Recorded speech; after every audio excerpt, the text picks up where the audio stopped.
leg day. I will sometimes start with quads, sometimes start with leg curls or hamstrings. The reason I'm starting with hamstrings is a couple of reasons. When I move from the hamstring movement to my next movement, which is probably going to be the squat, your squat on the eccentric, as we discussed before, is going to be held by the hamstring. So I want to activate the hamstring with this movement before I get into squatting to get my legs ready to spring out of the hole, okay? Number one.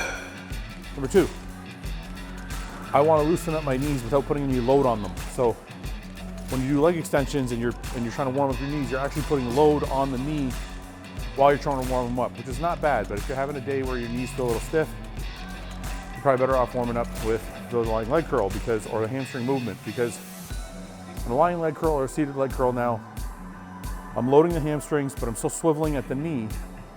It's going to get the blood draw to the knee. It's going to help me warm up the knee without putting any load actually on it, okay? Now the exercise itself, there's one main thing you want to remember.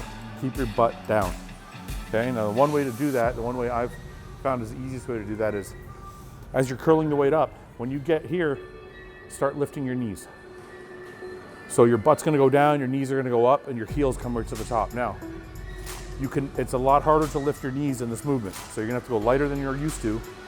And as you're getting to the top, lift your knees off the pad. I don't do it anymore, but that's because I've conditioned, my mind muscle connection to my hamstrings is good, so I don't need to lift my knees. But in the beginning, when you're starting out, lift your knees, and that will help you get a better contraction in your hamstring. It'll help you teach yourself to use it just freely without having to lift your knees, but start that way.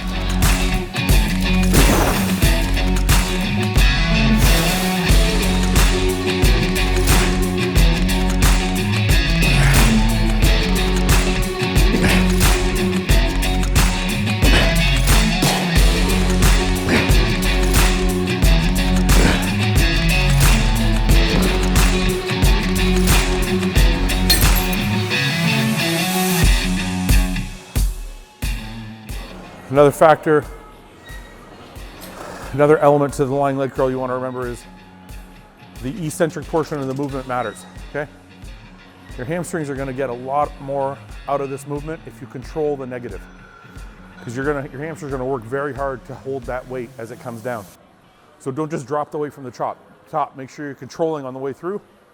Make your hamstrings work top and bottom.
doing something or what? No, it fucking kills. Why? Oh, Should I do more? No, I thought you were like, No.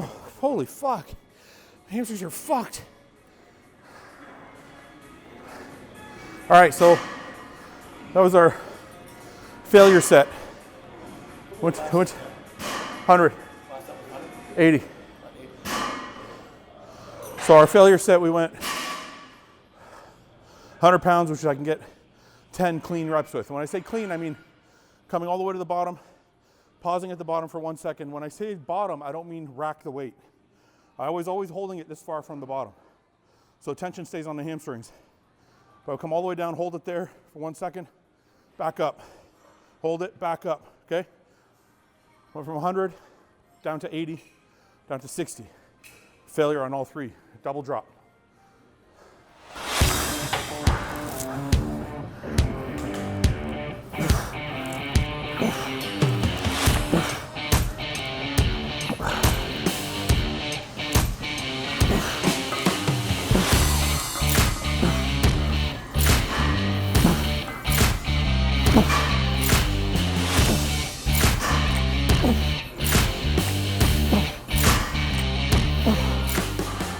So we're getting into our first compound movement, getting into some leg press. I love the leg press. Leg press is involved in every single leg workout almost. You want to bring the weight down, okay? But there's a misconception that the further you bring the weight down, the bigger your quads are going to be. You want to bring your quads down, your feet down, until your lower back starts to round. When your butt starts to come off the pad, you've gone too far. Okay, because you can really do a lot of damage. If you have 500, 600, 700 pounds on this bar, on this rack, and you come down and your back is tilted, that's a lot of pressure on that lower back, okay? So you want to bring the knees down till they're about 90 degrees, and you still have a flat back against the pad. That's the first thing. Second thing is, you put your feet where you want to focus. Now, I'm trying to focus on building the adductor, which is the inner side of the thigh. So I got my feet spread out a little further. It actually feels a little off for me because I'm weaker that way. Normally it's the other way around. Normally when people bring their feet in, they're weaker. I'm weaker when my feet are out. So I'm trying to strengthen that inner side of my quad. Now the third way I'm doing it, the third thing I'm doing is I keep my feet, I'm keeping my hands off the handles. I don't know if I'll do that when I get to the higher weights, but I keep my hands off the handles and let my legs do all the work. Don't rest your hands on your legs, because invariably, without you knowing it, you're going to be helping your quads. You're going to start pushing on them. If you're going to touch your legs, hands on the sides. Don't put them in front. Don't cross your arms so that your knees hit your arms and then you have a space. Let your legs do all the work and go lighter if you have to, but make your legs work.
Is that 9 or 10?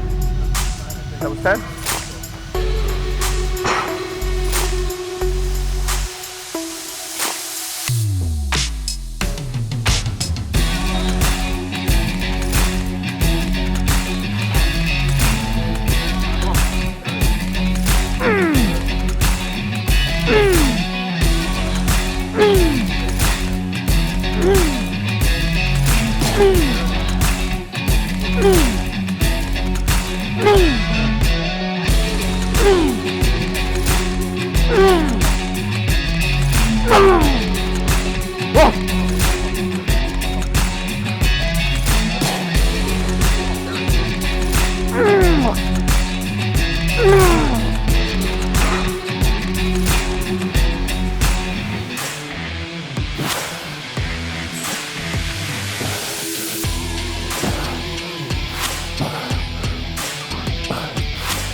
All right, guys. Leg day's a long day. I like to do a lot of warm-ups, a lot of working set, a lot of feeder sets before we get to the working sets. So you see with the lying leg curls, we got like 5 sets in, but only one real failure set, which is the last one. And with the leg press, same thing, built up, right? 2 plates, 3 plates, 4 plates, 5 plates, 7 plates, 9 plates, 12, whatever we did up to 10 plates total. But we worked all the way up to 10, which was our heaviest. And then 9 was like another working set, but not a failure set. I could have probably went a little further on 10 plates, maybe got 13, 14, 15 reps. But I was just like walking that line between injury and pump. So I decided to rack it at 12. When I'm in full off-season mode, that won't happen. I'll go right to the end, injury or not. Now we move on to machine squats. We did these last week. This week we're doing them again, but we're doing them third in the workout instead of second. I think we did them second last week. And we got everything warm, right? Hips are warm, hamstrings are warm, quads are warm, everything's warm, knees are warm. So this should feel pretty good. We shouldn't have any issues. And same rules apply that we talked about last week. Same rules apply that apply on the leg press. Pressure through the heels, all the way down, and driving all the way through. Okay, you might see some shorter reps here. I'm working more the bottom half of the movement. So I'm gonna squat to the bottom and then come up halfway. That'll probably be the range of motion I use. We'll see as things go and how I feel, but right now that's kind of what I think I'm gonna do because I wanna stress. I wanna keep that quad time, I wanna keep the time under tension on the quad. So I'm gonna work the bottom half, keep tension on the quad the whole way through the set.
These will take it out of you at the end.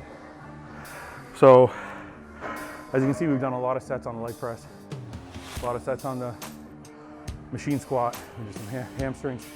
Did a lot of sets on each machine, so we got a lot of volume, but only a few sets to failure.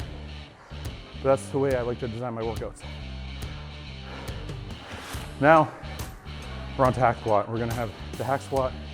We're gonna have the same setup. We're gonna do some feeder sets into a failure set. And what we've done to make it even worse for ourselves, we got dead stop hack squats, which means there's no inertia at the bottom, there's no springing out of the hole. It's just 100% power. So we stop at the bottom and 100% leg power to get us through. No spring, no inertia, no momentum, no nothing. That will help us build some strength. From there, we're gonna superset with front squats. Front squats are going to be continuous, shorter range. That's going to drive more blood after the dead stops and make it completely unbearable. But this is the last exercise, so we're going to leave it all on the table here and we go home. Now, same rules apply on the hack squat. You're going to push through the heels. I'm going to use a little bit wider stance because like I said, I'm focusing on my inner thigh. And we're gonna come all the way to the bottom. And when you hit the rack, I want you to stop. 1 or 2 seconds. Don't bounce it off the bottom. Stop and then go. If you bounce it off the bottom, you're defeating the whole purpose of the exercise. When you get to the front squat, same thing. Get your stance wide enough that you can stay on your heels as you sink to the bottom. If you sink to the bottom and you're going up on your toes, your feet are too close together. Open them up, that way you have more hip flexibility and you can get deep without coming up on your heels. Give it a shot.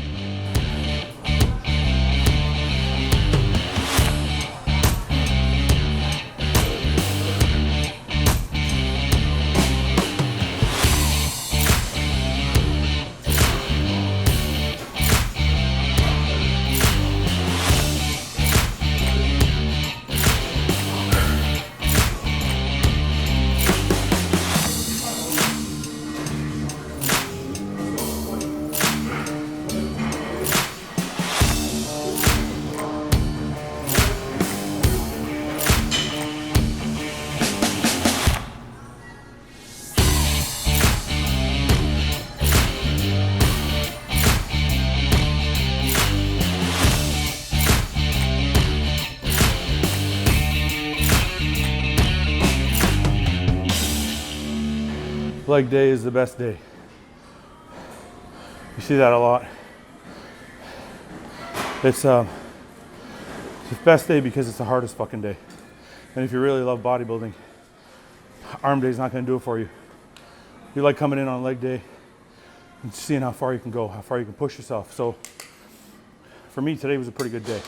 It's the heaviest I've gone in a little while. My knees are starting to get a little better. Not the best day though. Those front squats, I want to do them with 3 plates. That's what I used to do. This hack squat I should have done with 7 plates. There's always a measuring stick in your own mind of what you've done before and what you want to do. And you're getting closer, so each workout feels better than the last. But that's the goal. Every week get better. And if you were somewhere before, that's a benchmark for you. Focus on getting back there and surpassing that mark. That's what we're doing every day in the gym. Makes you feel better as a fucking human. Makes you look better as a fucking human.